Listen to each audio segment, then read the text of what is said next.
OG movie review భయ్య. నేను first షోకి వెళ్ళాను. మూవీ అయితే బాగుంది. ఇది ఖచ్చితంగా ఫస్ట్ డే చూడాల్సిన మూవీ. మీరు గిన పవన్ కళ్యాణ్ ఫ్యాన్ అయితే ఇమ్మీడియట్గా టికెట్ బుక్ చేసుకొని వెళ్ళిపోండి. మూవీ సూపర్ ఉంది.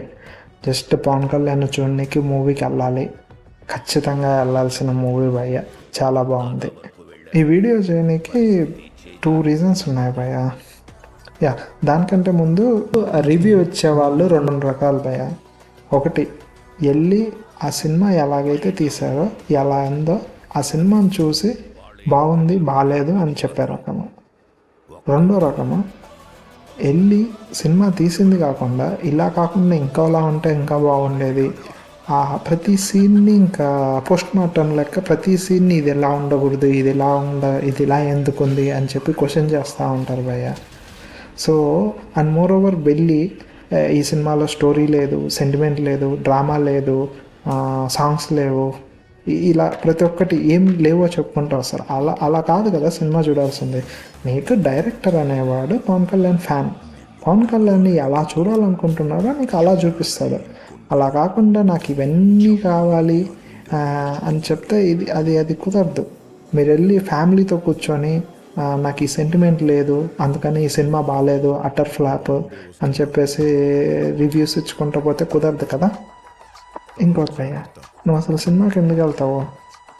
సినిమాలో ఏవైతే బాగున్నాయో అవి చూడడానికి.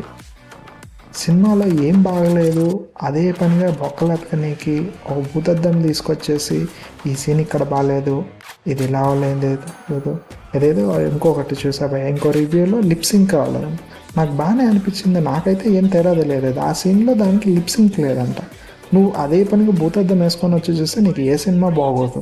దానికి అది నీ తప్పు. దానికి డైరెక్టర్ కానీ వీళ్ళందరూ ఏం చేస్తారు?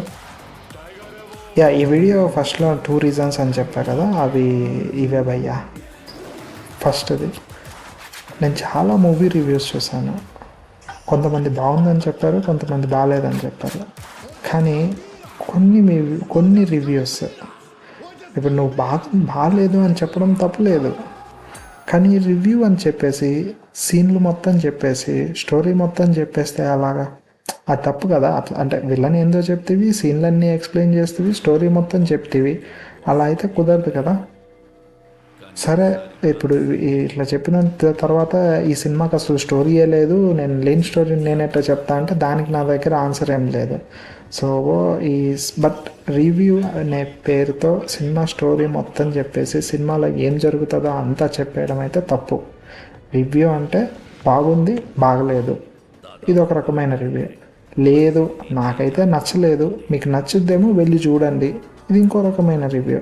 అలా కాకుండా ప్రతి సీను ఈ సీన్లో ఇది తప్పు ఉంది, ఈ సీన్కి ఆ సీన్కి సింక్ లేదు, ఇలా ప్రతి ఒక్కటి భూతద్దం వేసుకొని వచ్చి చూస్తే అది అసలు మూవీ రివ్యూవే కాదు.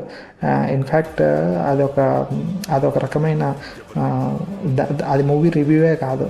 దాని పేరేందో నాకైతే తెలియదు. I mean second thing, as an audience మీకు మూవీ టీజర్ చూడండి, మీకు మూవీ ట్రైలర్ చూడండి, నచ్చితే గిన ఫస్ట్ డే వెళ్ళిపోండి భయ్య. లేకుంటే అందరు ఇన్స్టాగ్రామ్లో యూట్యూబ్ షార్ట్స్లో మంచి సీన్లు మొత్తం చూపించేస్తారు. అండ్ నీకు ఆ స్పాయిలర్స్ అనేది వరస్ట్ థింగ్. మ్యాక్సిమం కొన్ని సినిమాలలో 1-liners ఉంటాయి. ఆ 1-liners అన్నీ ఇన్స్టాగ్రామ్ యూట్యూబ్లో మొత్తం పెట్టేస్తే నీకు ఆ బిగ్ స్క్రీన్ పైన పోయి ఆ 1-liner నీకు ఆ ఫీల్ రాదు కదా. అది ఫస్ట్ టైం అక్కడ చూస్తేనే బిగ్ స్క్రీన్ మీద నీకు మంచిగా అనిపిస్తుంది. యావరేజ్ మూవీ కూడా కొన్నిసార్లు ఫస్ట్ చూసిన ఫీల్ వల్ల హిట్ బాగుంది అనిపిస్తుంది. అదే మోస్ట్ ఆఫ్ ద మూవీస్ మీరు చూడాలనిపిస్తే వెళ్ళి థియేటర్లో ఫస్ట్ డే చూసేసేయండి. రెండో రోజు లేదా 2 days ఆగితే చాలు, ఇన్స్టా రీల్స్లో 1-liners అన్నీ చూపించేస్తారు, మీకు ఆ ఫీల్ పోతుంది. That's it. Thank you.